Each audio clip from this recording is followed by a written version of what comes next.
আসসালামু আলাইকুম প্রিয় দর্শক। স্বরাষ্ট্র উপদেষ্টা লুৎফুজ্জামান বাবরকে দেখে আবেগে আপ্লুত হয়ে স্যার বলে চেয়ার ছেড়ে উঠে এসে জড়িয়ে ধরলেন।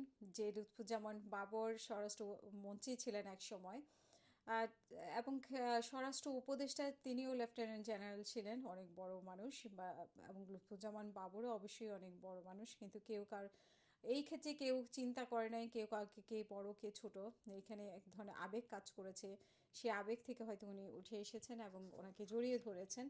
তো এবং দুজনের মধ্যে বেশ ভালো আলোচনা হয়েছে, দেশ নিয়ে আলোচনা হয়েছে, ওনারা খুব ভালো চেষ্টা করছেন দেশের জন্য কাজ করার জন্য, আইন শৃঙ্খলার ব্যাপারে কথা হয়েছে এবং কথা হয়েছে অস্ত্র যে হারিয়ে যাওয়া অস্ত্র উদ্ধারের বিষয়ে কথা হয়েছে, তারেক রহমানের ফিরে আসা নিয়েও কথা হয়েছে। কিন্তু এখানে বিষয় হচ্ছে যে উনি একজন শিশুসুলভ মনের মানুষ, এটা সবাই বলে, ওনার মনের সাথে অনেক ভালো, কিন্তু সেটা থেকেও দেশের দায়িত্বে যখন উনি থাকবেন, দেশের জন্য কতটুকু দায়িত্বশীল সেটাই কিন্তু সবার দেখার বিষয়।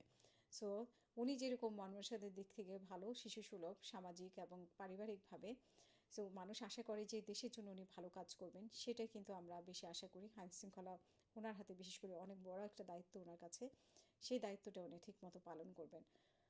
আল্লাহ হাফেজ।